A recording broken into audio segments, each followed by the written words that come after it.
we are going to just use the scissors like he did on a plain piece of paper just to practice, okay? So I'm just going to start randomly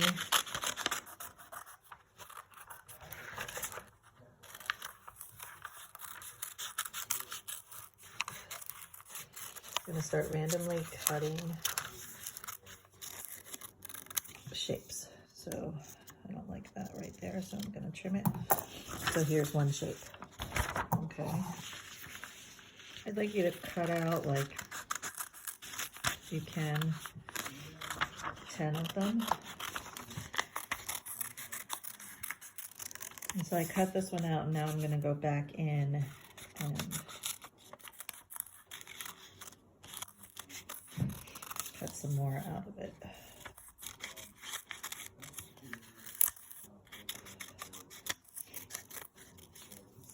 And remember, these are organic shapes.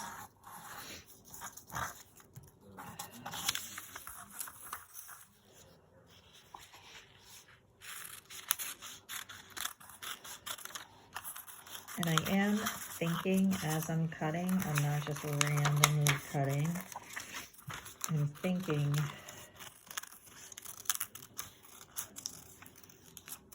about what I want it to look like.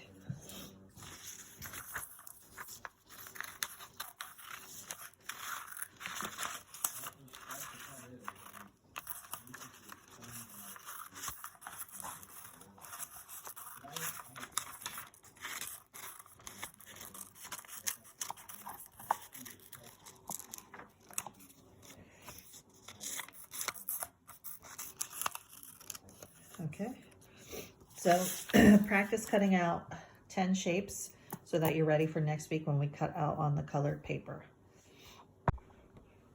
Okay, so as you're cutting out your colored paper, because you don't have a lot of it, you don't start cutting right in the middle of the paper because then that wastes all the edges. So you start at one of the sides, and then you're not using the whole paper and have a big hole in the middle of the whole paper.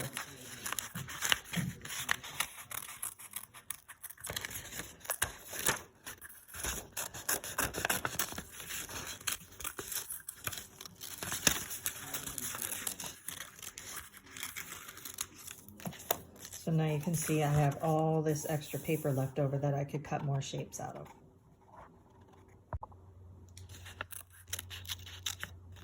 So for these shapes, you are just randomly cutting out organic shapes. You can use some geometric. I like to use organic more. And this is what's going to be your background for your figure. Another option is if you really like one of the shapes you cut out and you want to have it repeat, you can trace it so that it's the same and cut it out.